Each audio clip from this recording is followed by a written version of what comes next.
10 साल की। जैसे हमारा गांव है ना, तो वैसे ही गांव। अच्छा, राम प्रसाद जी की छोटी सी बात रह गई कि वो आर्य समाजी थे और उन्होंने आर्य समाज के सत्याग्रह से जो जीवन बदला था, तो जीवन भर वो हवन करते रहे। और जिस समय वो मरने के लिए फांसी पर चढ़ने जा रहे थे गोरखपुर की जेल में, तब भी उन्होंने हवन ही किया था राधा।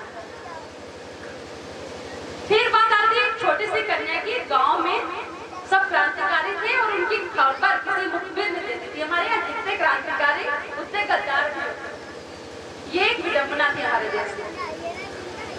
तो किसी ने मुखबरी कर दी थी, गांव में आ रहे थे, तो उस बच्चे ने कहा, एक छोटा सा है, देखिए बात छोटी सी लेकिन कितनी बड़ी है उसके जज्बे की बात। तो बच्चे ने कहा कि अरे ये झंडा कैसे ले जाओगे, क्योंकि नाव से ही जा सकते थे गांव से। रास्ते में नदी पड़ती थी और बिना नाव के जा नहीं सकते थे। और नाव में झंडा कैसे खड़ा करके ले जाते, क्योंकि झंडा खड़ा करते थे अंग्रेजों को पता चल जाता, अंग्रेज आने ही वाले थे। तो उस बेटी ने कहा कि आप झंडे को नीचे ना करें, मेरे होते हुए ये झंडा नीचे नहीं रह सकता, इसको खड़ा रखना।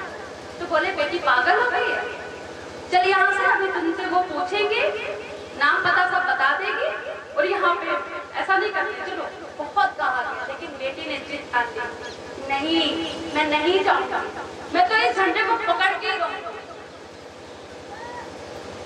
जब अंग्रेज आए तो उन्होंने देखा कि पूरा गांव खाली, केवल एक कन्या है। तो बोले अरे बच्ची है, इससे तो उलाई लेंगे, बहुत प्रलोभन दिए, ये दे देंगे वो दे देंगे, लेकिन जब नहीं मानी तो मारने कूटने पर उतर है।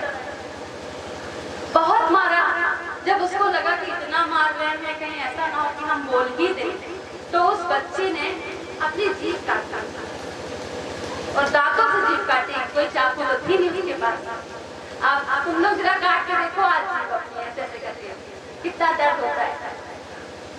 दांतों से जीभ को काट दिया और इतना ज्यादा काटा कि काटती ही नहीं वो जब तक वो लोग पूछते रहे।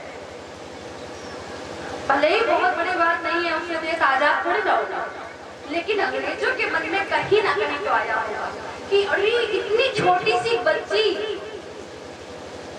राज नहीं बता रही कि उसके क्रांतिकारी कहाँ चले गए और झंडा लेके खड़ी है, हमारे सामने करके खड़ी है।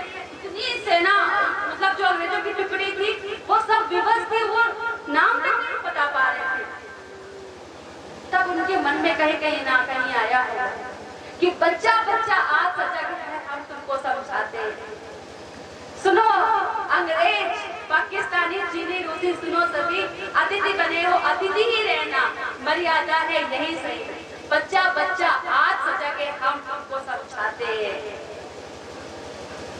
कहीं गुदृष्टि किसी ने डाली, आंख निकालेंगे हम उसकी, माँ का आंचल मैला करते है मर्जाल भला किसकी, हम आंख निकालेंगे उसकी। ये कविता के बोल है, मैंने लिखी थी स्वतंत्रता दिवस के अवसर पे। तो बच्चा बच्चा जिस दिन हमारा सजग हो जाएगा, उस दिन हमारी भारत माता के आंचल पर कोई नजर नहीं डाल पाएगा। इसीलिए बात को बहुत विस्तृत नहीं करूंगी क्योंकि भंडारे का समय भी हो गया है। बहुत से लोग सोच रहे होंगे कि भोजन और व्यक्ति के बीच में कभी भी बाधा नहीं करना चाहिए। तो एक बहुत ही आपके लिए एक प्रसाद की व्यवस्था करिए, भंडारे की व्यवस्था करिए हमारे भाई ने, हमारे आप सभी ने मिल के करिए, उन्होंने अकेले थोड़ी ना कर रही है। क्योंकि जब सबका साथ होता है ना, तभी कोई चीज पॉसिबल होती है, अकेला कोई नहीं कर सकता, अकेला चना बाहर नहीं पहुंच सकता, आप सभी का सहयोग है उसमें। तो एक बार जोर से हम अपने क्रांतिकारियों के लिए जरूर जय बोलते हैं। बहुत सारे रह गए हैं, बहुत सारे नाम थे मेरे, उसमें सोचा सबके बारे में बता दूंगी, लेकिन समय कम पड़ जाता है, इतना है कि किसी महिला का नाम नहीं लिया।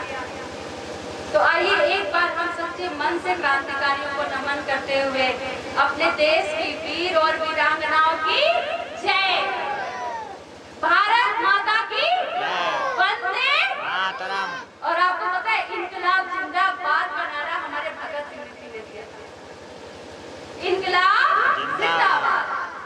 तो हम सब अपने देश की आजादी को जो इतने कठिनता से मिली उसको नहीं खोएंगे। छोटी छोटी सी बातों का ध्यान रखिए, आसपास शिक्षा का प्रचार करिए, प्रसार करिए, बच्चों को